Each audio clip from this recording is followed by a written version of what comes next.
jannah. Maroko. Disinilah saya berada.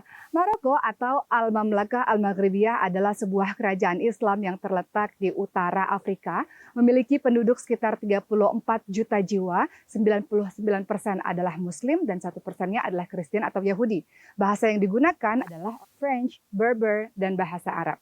Dahulu sebelum Islam masuk ke Maroko, orang-orang Maroko adalah orang-orang yang terbelakang. Namun pada tahun 670 Masehi, seseorang yang berasal dari Bani Umayyah, yaitu Uqbah bin Nafi, datang untuk menaklukkan Maroko. Uqbah bin Nafi dikatakan sebagai penakluk Afrika karena tidak hanya berhasil menaklukkan Maroko, tapi juga tempat-tempat di sekitar Maroko seperti Aljazair dan Tunisia.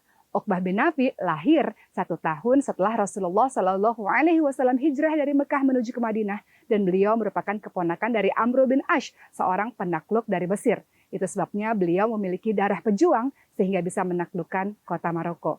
Saya akan membawa Anda semua menuju ke Fes, Maroko. Apakah sejarah Islam yang ada di Fes, Maroko? Ikuti saya. Tunjukkanlah aku jalan sebenar, agar dapat aku melangkah tenang. Sedarkanlah aku di kala lena, agar lalaiku kembali sedar. Bisikan padaku sehalus bayu, gerakan hatiku agar ku tahu. Fes merupakan kota tertua di Maroko. Fes juga merupakan salah satu dari kota-kota besar setelah Rabat dan Casablanca. Fes juga dikenali dengan nama kota Sufi karena banyak sekali Sufi dan para ulama-ulama yang ada di sini dan dimakamkan di sini.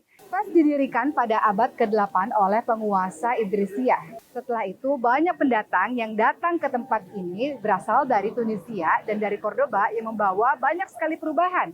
Oleh karena itu, Fes kemudian disebut sebagai kota ilmu karena para pendatang tersebut mendirikan masjid-masjid maupun universitas. Fes pernah menjadi ibu negara bagi Maroko. Namun pada tahun 1912 pada masa pendudukan Prancis, ibu negara Maroko berpindah dari Fes menuju ke Rabat.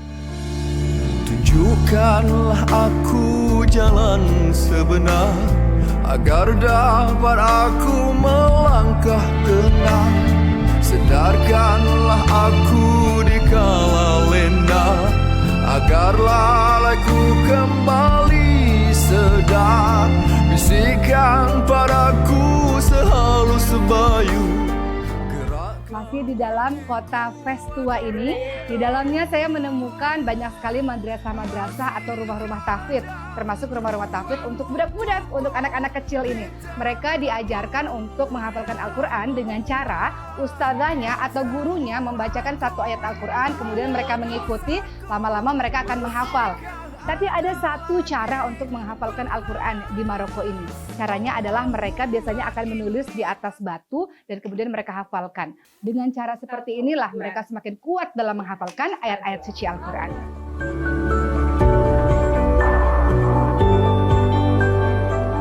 Sahabat yang saya sayangi, saat ini saya sudah berada di Madrasah Bu Inania. Madrasah Bu Inania terletak di Fes, Maroko, didirikan pada tahun 1351 sampai 1356 oleh seorang raja Berber, Abu Inan Faris. Pada saat itu, Imam Masjid Karawiyin meminta kepada Abu Inan Faris untuk mendirikan madrasah ini. Di tempat ini tidak hanya sekedar dijadikan sebagai tempat untuk belajar Al-Quran, tapi juga masjid. Oleh karena itu, Madrasah Bu Inania menjadi madrasah satu-satunya yang memiliki menara.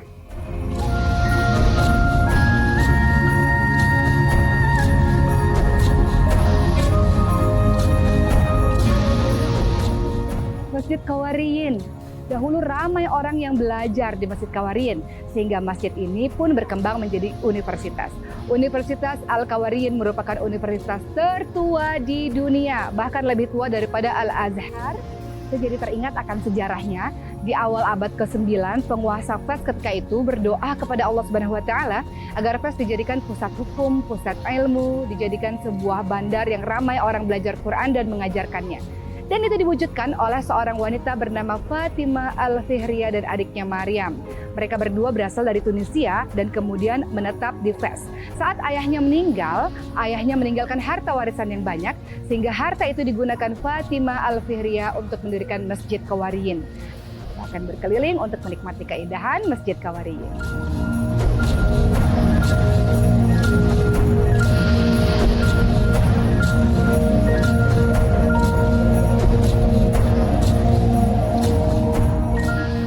Terlalu banyak pengalaman yang membuat saya tak henti-hentinya mengatakan fabi ayyi ala'i rabbikuma tukadziban, maka nikmat Tuhanmu yang mana lagi yang kau dustakan. Dan sekarang saya masih terus melanjutkan perjalanan saya untuk melihat kebesaran Allah, nikmat Allah. Saya akan menuju ke kota wali, yaitu Marrakesh, yang disebut juga dengan kota merah. Jom ikuti saya.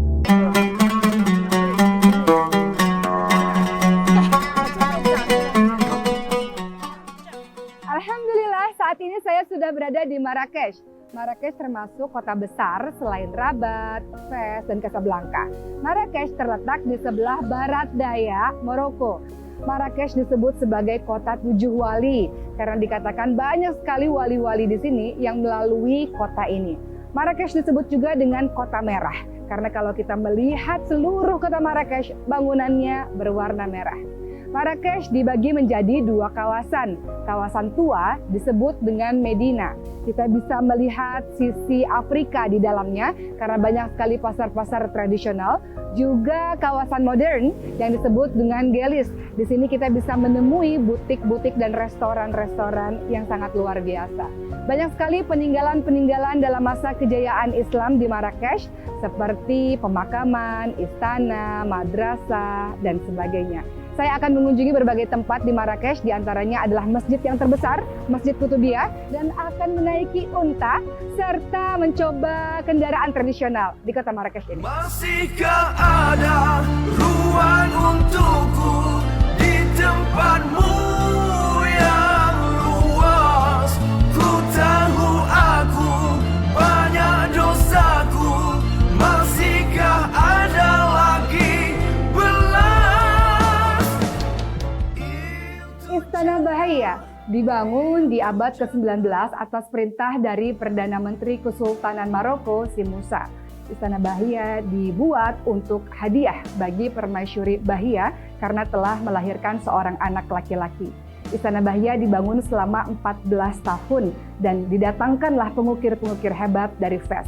Kita bisa lihat ukiran-ukiran kayu yang sangat indah dalam istana ini, mulai dari lantai sampai ke siling.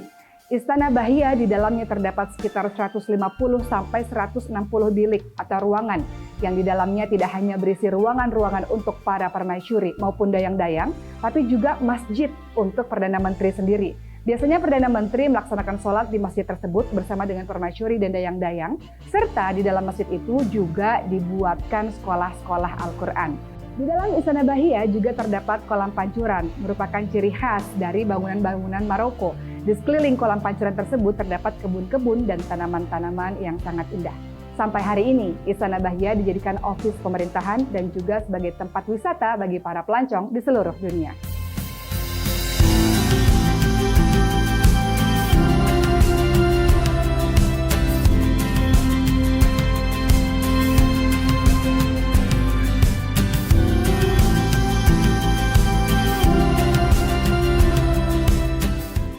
Masjid Kutubiyah terletak di kota Marrakesh, merupakan sebuah masjid yang terbesar di kota Marrakesh dan menjadi ikon dan kebanggaan orang-orang Marrakesh.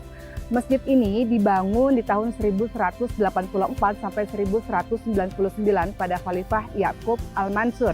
Disebut Kutubiyah karena dahulu tempat ini dijadikan tempat jual beli buku, baik buku-buku baru maupun buku-buku bekas. Masjid ini dibangun 2 kali karena di pembangunan yang pertama arah kiblat tidak terlalu tepat. Di pembangunan kedua lah kemudian dibangun menara yang sangat terkenal ini. Menara ini menjadi sedemikian terkenal karena apabila malam cahayanya memancar keluar sehingga terlihat sangat indah. Menara ini memiliki ketinggian 77 meter dan menginspirasi pembangunan-pembangunan masjid di tempat-tempat lainnya seperti Menara Giralda di Sevilla, Hassan Tower di kota Rabat.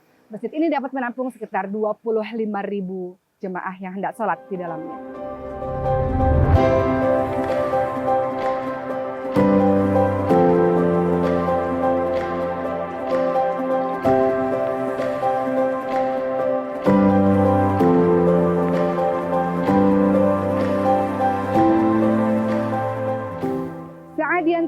Disinilah saya berada di kota Marrakesh, Maroko. Saadian adalah nama dinasti yang pernah berkuasa di Maroko sejak tahun 1522 Masehi. Dibangunlah kompleks pemakaman untuk dinasti keluarga Saadian. Di dalamnya terdapat makam dari 4 sultan dan juga 62 keluarga sultan yang terdiri dari permaisuri, dayang-dayang, anak-anak, dan sebagainya. Pada masa pemerintahan Sultan Saadian yang kelima sekaligus yang terakhir, Sultan Ahmad Al-Mansur, beliau bertanggung jawab untuk membuat kompleks pemakaman ini menjadi sangat cantik. Sehingga beliaulah yang memiliki makam yang paling indah di antara makam-makam yang lainnya. Kompleks pemakaman ini pernah ditutup pada masa pemerintahan Sultan Alawiyah mulai Ismail. Tidak ada seorang pun yang mengetahuinya sampai kemudian tahun 1917. Ketika orang-orang melakukan penggalian, barulah mereka menemukan kembali makam ini.